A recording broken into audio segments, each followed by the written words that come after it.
Ayan po, magandang umaga po muli. Dahil hindi po pala tayo naka-live kanina, uulitin ko na lang po. Magandang gabi po. At para po sa ating program ngayon, ako po muna ang magpe-preside. And kung hindi rin po darating ang ating speaker, ako na lang rin po mag-speak. At ayun po. Kung sino pong pwedeng mag-opening prayer mamaya, ay mag-unmute na lang po. And after po ng ating message ay kung sino ang may mga karagdagan ay maaari pong mag-unmute din. Then, we will have our closing song and closing prayer after. So, yun po ang ating program this evening. At ngayon po tayo dumako na sa ating opening song and opening prayer.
Tayo po ay manalangin. Let's pray. Our Father in heaven, thank you for the wonderful day that you have given unto us and for protecting us throughout the whole day and for gathering us again this evening as we have our daily evening devotional. Father, we ask you to please give us knowledge and understanding from above as we listen to the speaker and share the message to us. Please help us apply the lessons that we will learn this evening into our hearts and in our minds so that we may show it in our daily lives and to the people who are around us.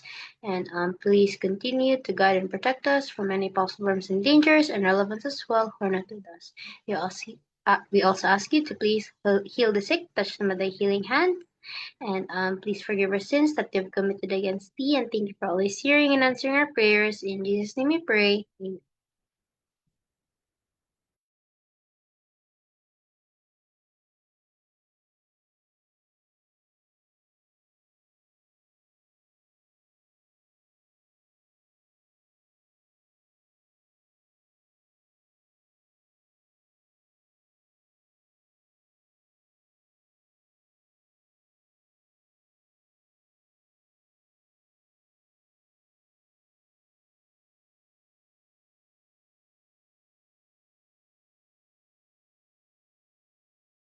Atin na pong pakinggan ang ating speaker ngayon, si Sister Daniela. Andito ka na po ba?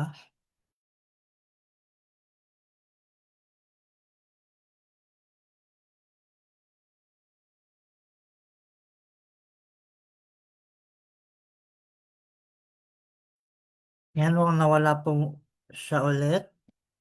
So, ako na lang po muna ang magbibigay ng message.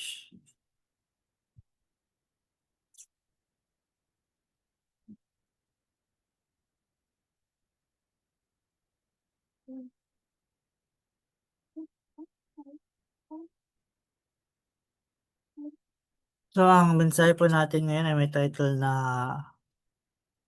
Master and Servant.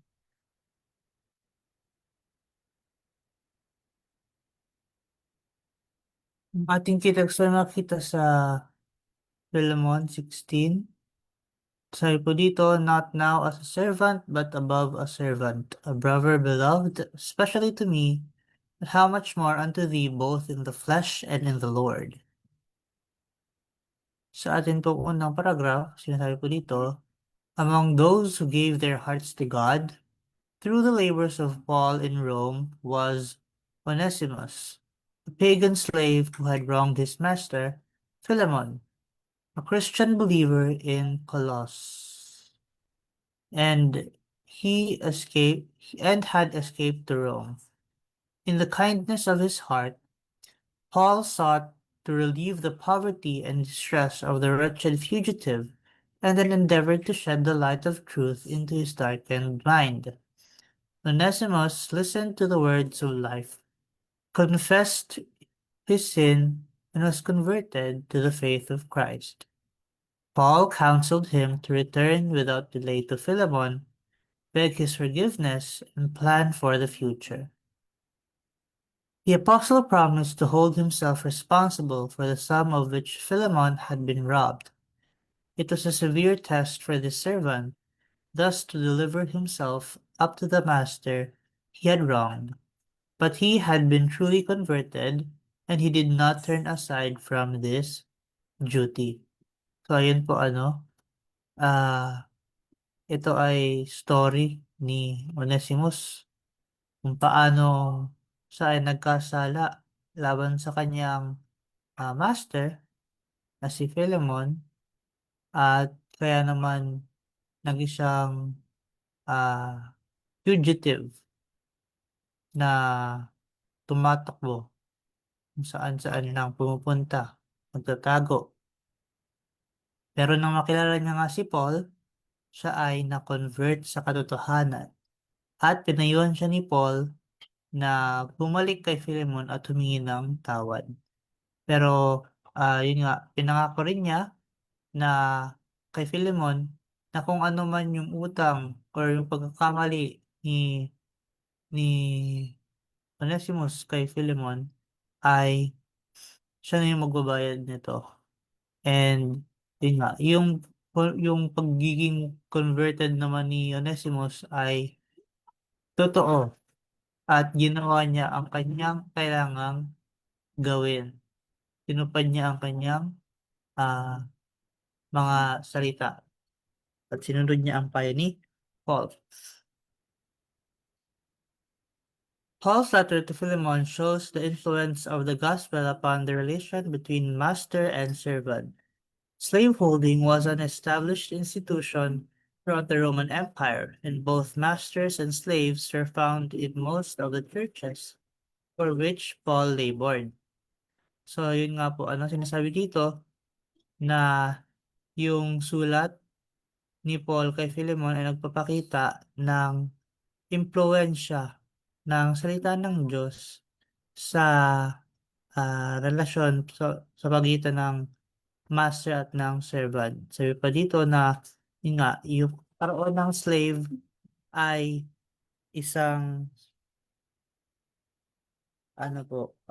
common na pangyayari doon sa kanila. At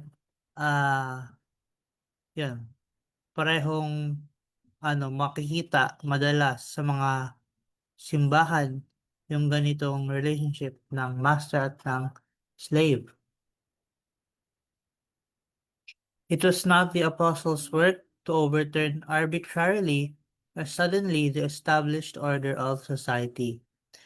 To attempt this would be to prevent the success of the gospel, but he taught principles which struck at the very foundation of slavery, and which, if carried into effect, would surely undermine the whole system. So, ayun na po. Sabi dito na ah, hindi naman hindi naman goal ni Paul na ah, baguhin o sirain yung dati ng nakapatupad na sistema, ano po, at magtayo ng bago. Dahil, sabi nga dito, to attempt this would be to prevent the success of the gospel. Ito yung makakahadlang lamang sa sa gawain, ano po, imbis na makatulong. Dahil kung kakalabanin niya harap-harapan yung sistema, ay magsasara yung mga puso ng mga tao na nasanay na sa ganitong sistema. Pero, ah, sabi nga dito, ah, dahil naging wise yung kanyang mga decision sa kanyang paraan ng pag-handle ng situation na ito, ano po, dahil yung mga katuruan niya ay naglalaman ng mga prinsipyo na ah, essentially magbubuwag dun sa sistema na meron sa kanila, ay yun, mas malaki yung naging impact nito doon sa puso ng mga tao. Ano po? When converted, the slave became a member of the body of Christ, and as such was to be loved and treated as a brother, a fellow heir with his master, to the blessings of God and the privileges of the gospel. On the other hand, servants were to perform their duties, not with eye service as men pleasers, but as the servants of Christ doing the will of God from the heart. So, yun nga po na sinasabi dito na ah dun sa ginawa ni Paul, pagpapakita niya ng pag-ibig kay Onesimus ay at pagbabahagi niya ng salita ng Diyos sa kanya at sa pagtanggap nga ni Onesimus doon sa salita na yon, siya ay naging kabahagi na or na-regard na as a member of Christ's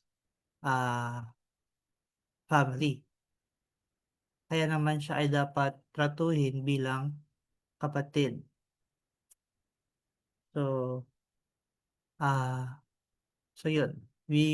Kay mas naging madali na para sa kanila na mabago yung perspective kay Onesimus bilang isang slave into a brother. Ano po?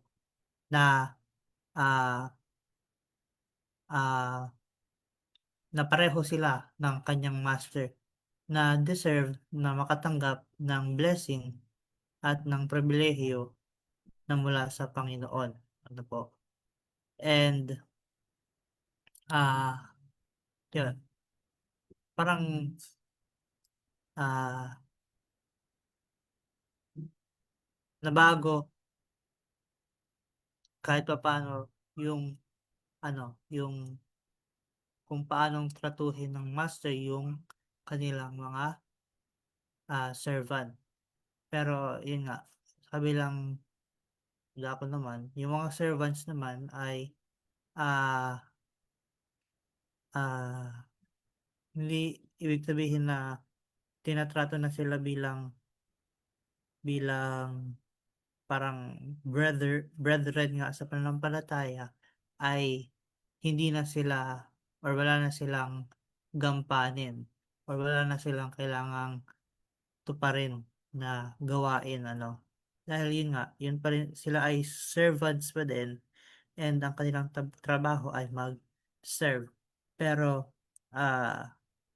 beyond serving their master, their human master, they should treat it as service para sa gawain ng Panginoon at kanilang ipatuloy ang kanilang paglilingkod sa dapat yung kanilang paglilingkod ay magmula sa kanilang mga puso.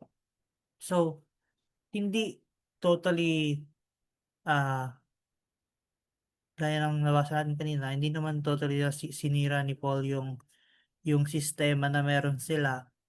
Pero yun nga, unti-unting nag-unravel na yung ganitong system, ano po, na ano, ah, tinuon or parang ah, binaling nila yung attention ng kanilang paglilingkod, ng kanilang relasyon, at ginawa nilang ang Panginoon ang maging sentro noon. Ano po, hindi na siya parang hierarchy na ikaw yung master, ikaw yung slave, ikaw yung servant. Pero parang naging na silang ah yun nga, ah brother and ano ah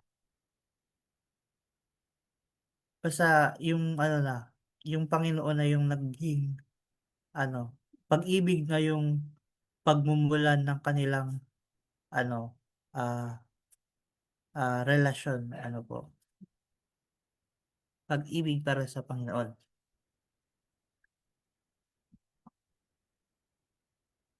And sabi po dito, Christianity makes a strong bond of union between master and slave, king and subject. They have been washed in the same blood, quickened by the same Spirit, and they are made one in Christ Jesus. And yun nga, parang naging, ah, ano, they become united na sa gawain ng Panginoon, yung kanilang relationship. And, pero yun nga, regardless po, yun dapat talaga yung maging, maging goal na since ang bawat isa nga sa atin ay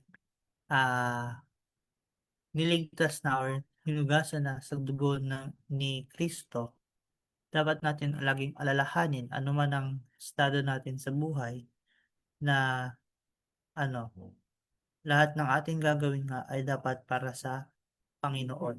Ang ating pagtrato sa ating kapwa ay dapat ah ah, out of love, brotherly love, dahil yun nga ang tinuturo sa atin ng Panginoon at tayo nga ay maglilingkod sa kung ano man ang responsibilidad na meron tayo, tayo ay gagawa at maglilingkod para sa Panginoon.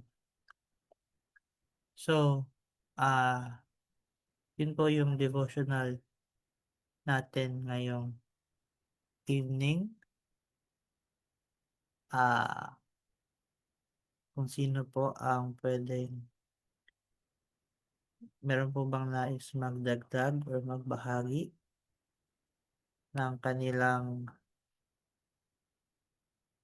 ah, mga natutunan or mga karagdagan po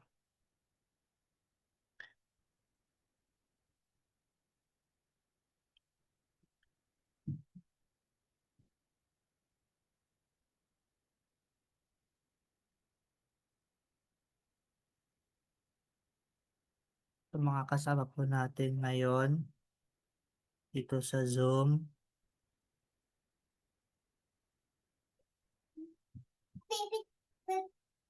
Ayan, so magandang gabi po sa ating lahat na yung po, natutunan ko dito sa pinakasimula na ayun nga, kailangan natin mga ayun nga po dito sa master and servant descendant. na yung lesson nga po na ibinigay ni Onesimus is kahit po tayo ay nagkasala, ay sabihin man natin na makasalanan ako, makasalanan ako, ganyan. Kapag may nagawan po tayo ng mali, maghingi pa rin tayo ng sorry. And ayun nga po, kahit hindi man tayo um, tawag dito, kanilang patawarin, basta tayo ay naghihingi ng sorry sa kanila, ay at ang ating konsensya ay nag, ay parang, ay nga po, nagkalma na or something ganon, sa Panginoon po na lang tawag dito,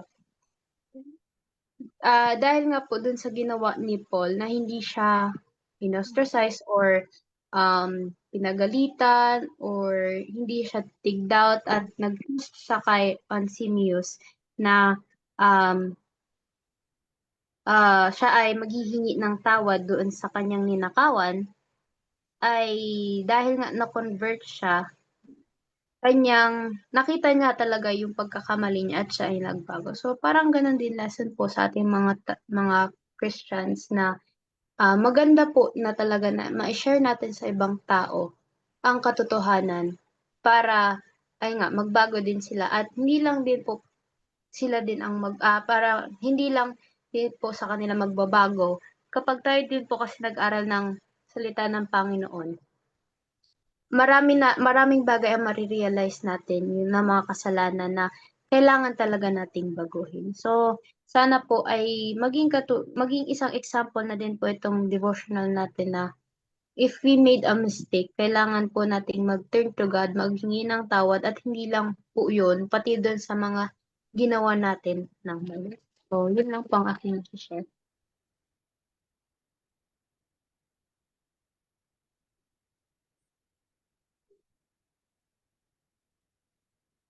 Maraming salamat nga po, Sister Sam.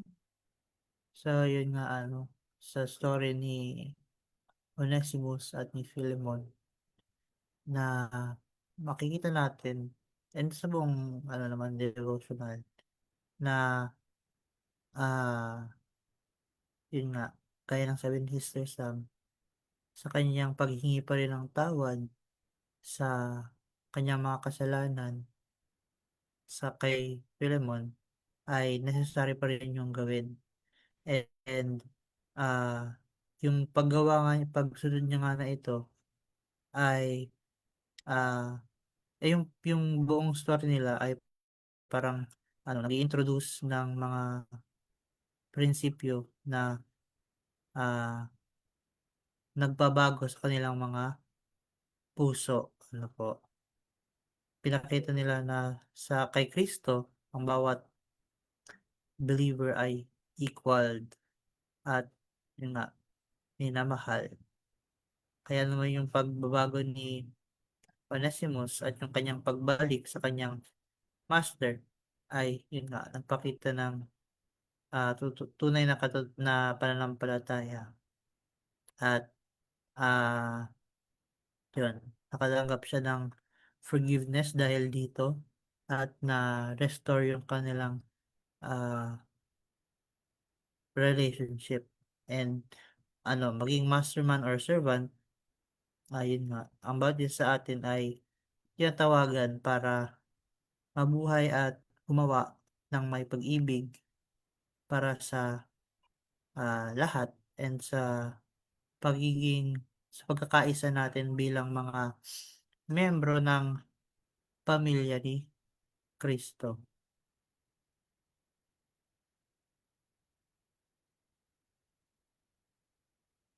Meron pa po bang nais magbahagi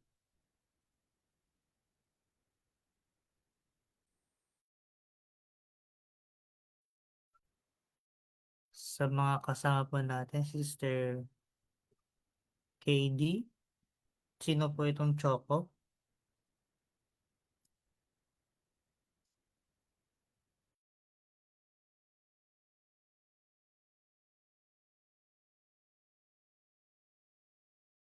Ayan po, mukhang wala na po ata ang nais magdagdag. Sister Daniela? Meron ka po bang nais sabihin o idagdag sa ating devotional ngayong gabi?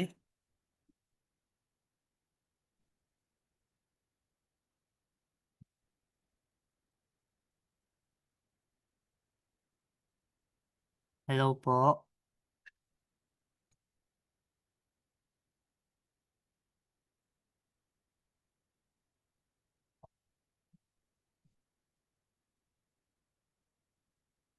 Ayan po at dahil wala na po nga ata, tayo po ngayon ay dumako na sa ating closing song and closing prayer.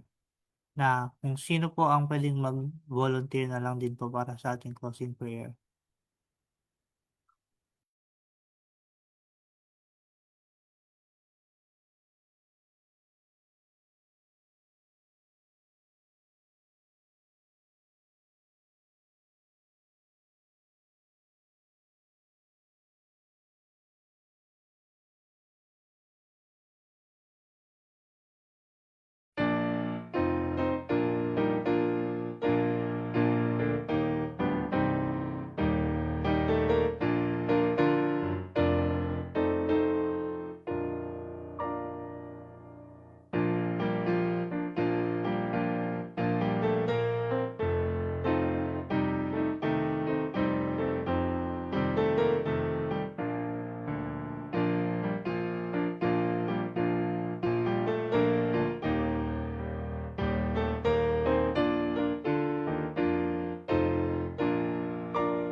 Sister Ano ba? Daniela,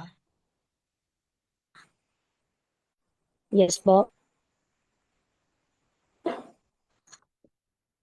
Naririnig po ba ako? opo, Okay. Tayo po yung manalangin. Amang banal na nasa mga langit, maraming salamat Panginoon sa buong araw na inyo po kami ginabayan at sa aming pag-aaral. Sa gabi nito, po ang nawaan, kinakailangan na mapabanal kami sa ibang kami. Tulungan kami na ma-apply po namin ang mga pag-aaral nito upang kami po ay maging kalugod-lugod sa inyong pong harapan. At linisin niyo po ang aming mga puso't isipan at patawarin sa lahat po namin nagawang kasalanan at aming pansamantalang pagpapahinga. Ikaw po ang mag-ingat sa amin at bantayan niyo po kami gisingin sa umaga at taglay ang buhay at kalakasan. Salamat sa pagdinig sa aming dalangin sa pangalan ni Jesus. Amen.